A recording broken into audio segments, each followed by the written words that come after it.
po sa House Justice Panel, napagdesisyonan, napagbotohan pa nga po kung bubuksan na itong BIR box o hindi. Majority po dito ang nag-decide na hindi po muna bubuksan itong BIR box. Pero si Representative Laila De Lima sinasabi no na sa kalagitnaan po ng marking of evidence, this is the right time para mabuksan na itong BIR box. Ano po yung tingin po natin dito, attorney? Is this the right time po para mabuksan na po itong BIR box? Kaugnay po dito sa ebidensya na kinakalap po dito sa impeachment case ni VP Sara Duterte.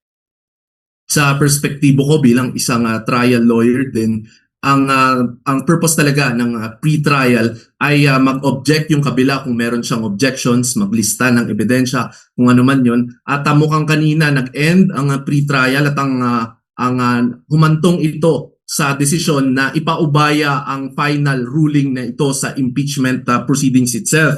Kaya hindi natuloy kanina nabuksan ang kahon na naglalaman ng mga BIR documents na yan. Nonetheless, hindi iyon nangangahulugan na hindi na magagamit itong kahon na isinumite or itinurn over ng BIR. It's just that yung clerk of court, yung Senate Secretary na tumatayo bilang gumagampan bilang clerk of court, hindi siya maaring makapag-rule.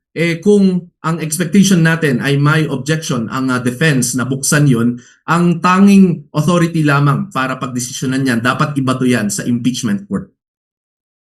Pero may nagsasabi nga po, attorney, na protektado po ng National Internal Revenue Code itong tax records. Pero dahil po ba sa impeachment court, maaari po bang kumbaga manaig na itong constitutional accountability kaysa po sa tax confidentiality, attorney? Sakali mang ito po talaga yung isa sa mga pinaka nakikita po no ng House Prosecution Panel na malaking tulong sa mga ebidensya po ng impeachment grounds ni VP Sara Duterte. Hindi natin may tatanggin, may nakasaad po talaga sa tax code natin na tanging existing lamang na legal cases. Okay? Yun yung punto ng diskusyon. Ano ang interpretation ng active na legal cases? Kaya lang kasi, yung perspective din naman ng House Prosecution Panel na dapat mas nagtatranscend. Ibig sabihin, mas nangingibabaw dapat yung mga prinsipyo ng accountability kung yun yung mother na principle ng ating constitution, subordinate lamang doon. Ibig sabihin, pumapangalawa lamang doon yung tax code or yung mga isinasaad ng batas natin. Two views yan, conflicting views. Ang magdedesisyon dyan ay ang impeachment court. Sa ganang akin bilang isang abogado, mas pumapabor ako dun sa prinsipyo na yung constitutional precepts ng accountability of public officers, dapat yan ang mas superior kaysa sa mandato ng tax code. At kung tutusin natin, hindi dapat natin gamitin ang batas bilang shield o kaya pangtago ng kung ano man ang pwedeng itago. Pangatlong bagay, kung wala naman talagang ikinukubli o wala naman talagang mga amount o details na itinatago, ay mas makabubuti pa nga na luminis ang kanyang pangalan kung ipepresenta at bubuksan ang kahon na yun. Pero sakali mang payagan, nabuksan po ang BIR codes, maaari po ba yung maging legal precedent para po sa mga susunod na impeachment case laban po kay Vice President Duterte, attorney? Yes, magsiset ito ng president. Ito ay magiging example o ehemplo. Kaya lang hindi rin natin may tatanggi na kada impeachment proceeding kasi hindi naman yan kumbaga unique on its own yan. Kaya pwedeng sundan nila yung kanilang ruling ngayon or pwedeng sa next time hindi na nila sundan yon. However, kung mga ganitong usaping bagay of national interest, dapat hindi talaga natin nirurule base lamang sa technicalities. But after all, whether or not buksan yan o hindi, ang impeachment ay hindi lamang siya legal process. May kaakibat siyang political angle. Kaya doon natin i-frame I'm quite sure at ang aking forecast dyan, aayon din ang mga senator judges kung ano yung perception or yung bugso ng publiko natin dito.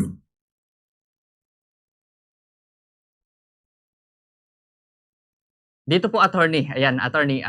Naririnig na po, attorney? Yes po. Ito, attorney, kung babalikan lang po natin yung naging sitwasyon sa House Justice Panel, kung binuksan po ba nila ng maaga yun, maaari po bang maudlot o magkaroon po ng problema ang impeachment proceedings ni VP Sara Duterte? Tama lang po ba na noong nagkaroon po ng botohan dyan sa House Justice Panel, hindi po buksan, Pero kung nag-iba po yung desisyon, maaari po bang makaapekto po yun sa impeachment proceedings ni VP Sara Duterte? Yung nangyari noon na hindi nila binuksan, okay, regardless kung binuksan man nila yun o hindi, dapat daanan pa rin nila yung protocols at yung tamang proseso na idineklara doon sa ruling ng Supreme Court about last year 2025. Hindi naman din maiiba yung pacing. Pero kasi tama din na nandun sila sa conservative na desisyon na wag buksan dahil hindi rin sila ang tamang otoridad na ipag-utos yung pagbubukas nun. Ang proseso na ito ay impeachment, kaya naman lahat ng mga desisyon o kaya mga hatol patungkol sa ebidensya, mga tatanggaping dokumento o hindi, dapat ipaubayan na lang ito talaga sa Senate acting as an impeachment court. Kaya nasa right track lang naman na hindi ito binuksan nung House panel nung time na ito ay itinurn over na ng Bureau of Internal Revenue. With that statement, attorney, sa aking pagkakaintindi, wala pong kapangyarihan ang House prosecution na buksan ang BIR box.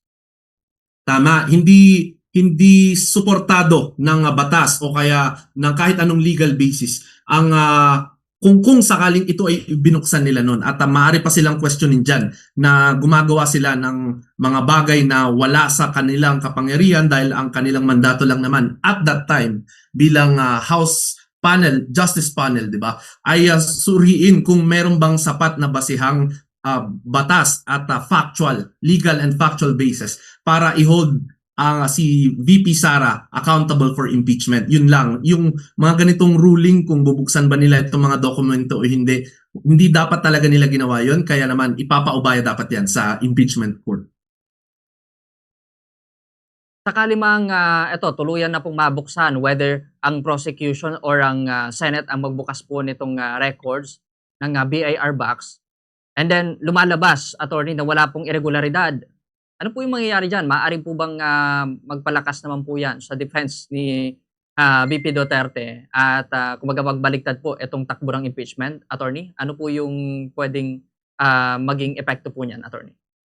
Oo, maraming theoretical na scenario na maaaring mangyari kasi kung ang ruling dyan ay dapat wag buksan, okay, may ibang narrative kasi may hugot doon ng prosecution. Meron siyang gustong i-build up doon na umaapaw na yaman na hindi dapat niya taglay considering yung salary grade niya o kaya yung income niya as public official. Makakadagdag yun, hindi lang sa perception ng impeachment court senator judges, kundi sa perception ng publiko dahil it just goes to show na yung impeachment proceedings na tumutupad lamang sa rule of law, okay, hindi din may establish ng prosecution yung gusto nilang i-build up na kwento na may apaw-apaw na yaman si VP Sara. Nonetheless, kung yung opposite naman nun, kung nabuksan yan, okay, yun ay magpapakita ng mga datos o impormasyon na makakatulong sa pag-build ng magandang desisyon at ng yung bang makakatulong din ito sa perception ng publiko na tunay nga na validate yung gustong i-establish ng prosecution na may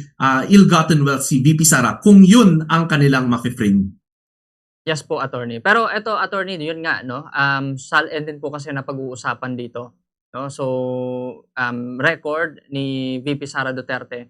Pero as public servant, public official, attorney na humaharap po sa impeachment, kumbaga may karapatan ba siya, no, na hindi po isuko yung ilang bahagi po ng kanyang privacy, no, para maprotektahan yung kanyang sarili, attorney?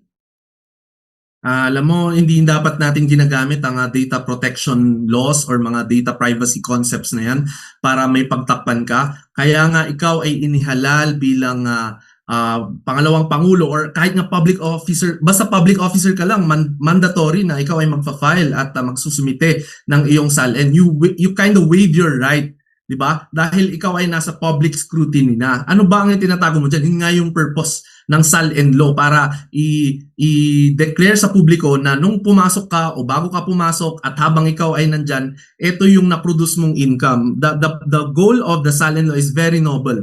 Yung maging transparent ka at ipakita mo na you live a modest life. yun. Kaya pakakantabayan na natin kung paano ito i-manage ng legal team ni VP Sara. Kung i-invoke ba nila yung mga bank secrecy laws, mga data privacy laws na yan, at kung ano-anong legal basis para lamang harangin itong move ng prosecution na pagbuksan ng mga SALN ng pangalawang Pangulo. Now, attorney, dahil nga dito sa House Prosecution Panel, hindi po basta-basta nabubuksan. Ngayon, dumapo na po, no, sa mga impeachment judge sa Senate. Ngayon, ang Senate, may sabi nyo nga po, malinaw kanina, may power po sila na buksan, mag-decide na buksan po itong BIR box. Paano, attorney, kapag ang Senate tumanggi na buksan po itong records? Ano po ito, attorney?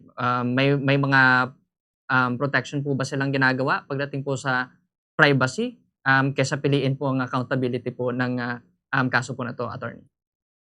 Hindi natin maitatanggi na iba-iba naman tayo ng personalidad at appreciation sa facts at saka sa law.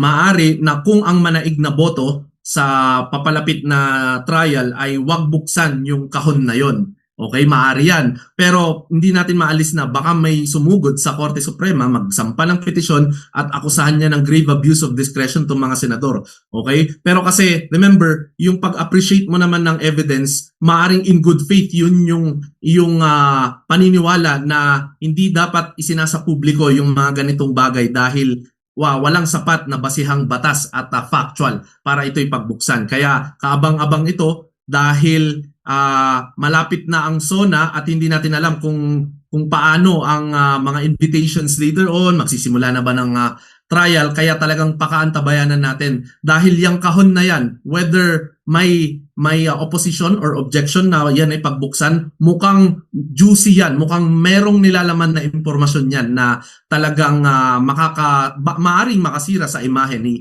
VP Sara, kasi kung naman wala talaga siyang itinatago ay willingly public lang niya yan, ipapublish lang niya at from there ma-establish niya na sa publiko pa lang, sa public opinion pa lang na indeed wala siyang apaw-apaw na yaman or ill-gotten wealth. Attorney, among all the naman po, kumbaga impeachment grounds ni VP Sara Duterte, ano po yung nakikita natin na sa sitwasyon po ngayon, attorney, ng impeachment case ni VP Sara Duterte? Matibay po ba lahat ng ebidensya na nakalap po ng House panel bago po tumungtong sa Senate itong impeachment case ni VP Sara Duterte? Kung ikukumpara po natin doon sa naunang impeachment ni VP Sara Duterte, attorney. Mas organized yung kanilang strategy ngayon at saka yung pagpresenta nila kung ano yung uunahin. Ang mga uunahin daw nila ay yung assassination threat, mga ganyan. Tapos ipapangalawa din nila yung alleged na ill-gotten wealth, okay? Kaya lang, ang pakaantabayanan natin dito, magbibintang ba sila o maglalabas ba sila ng mga akusasyon na lagpas na sa term niya bilang Vice President? Kasi ibang usapin na yon. Kung ang ibinibintang lang sa'yo ay impeachable ka bilang Vice President, sana hindi na sila mag-ungkat pa ng mga issues noon na hindi na sana maungkat. Parang kanina nabasa ko lang, tatawagin ding witness yung sheriff na di umano ay sinuntok or nasaktan ng pangalawang pangulo nung siya ay vice mayor pa. Siguro dapat yung relevance mag-stick tayo dun eh. Relevant ba ito para ma-establish yung mga grounds, yung articles 1, 2, 3, 4? Kasi kung wala na talagang kinalaman, ay talagang wala din sa hulog at wala sa bitaw na nagtatawag tayo ng mga testigo para lamang dumihan yung pangalan ng pangalawang pangulo. Pero kung ito ay may kinalaman at makakatulong sa pinapatunayan ng prosecution, wag din dapat mag-alinlangang ang Senate acting as impeachment court na tanggapin ang testimonya at pakinggan ang testigo ngayon. Attorney. Ito, attorney, tatanong ko na rin po kanina, no? Among all dun sa impeachment grounds ni VP Sara Duterte, anong articles po itong matibay kaugnay po dito sa impeachment case ni VP Sara Duterte? Yung article na patungkol dun sa assassination threat.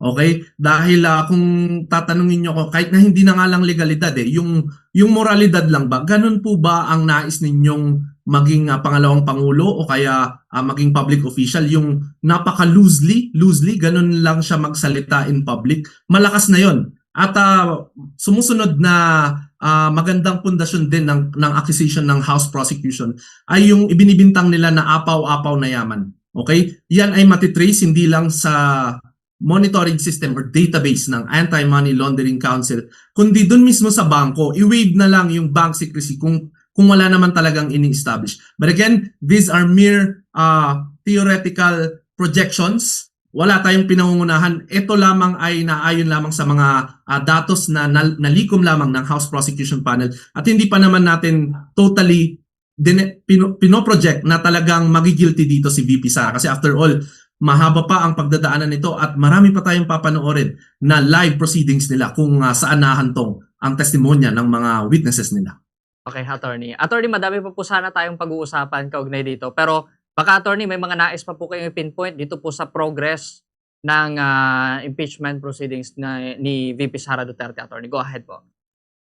Kabang-abang ang mga susunod na kabanata dahil yung mga dynamics dito, yung mga personalidad na involved, may political capital pa ang Duterte family, but at the same time, nandito na rin tayo sa sitwasyon na nais nating itaguyod ang good governance at ang transparency sa ating gobyerno, kaya manatili po tayong nakatutok sa mga reliable na news outlet kagaya ng Bombo Radio Philippines. At sa mga nagkakalat ng fake information dyan, tumigil na po kayo dahil sinisira nyo po ang moral fiber ng ating lipunan. Sa halip po na fake news ang inyong ipamalita, dun tayo sa credible primary and the secondary sources. Yun lamang po, this is Bombo Radio Philippines, the #1 most trusted source of news and information, Basta Radio Bombo. Maraming salamat, Attorney Francis Dominic Abril.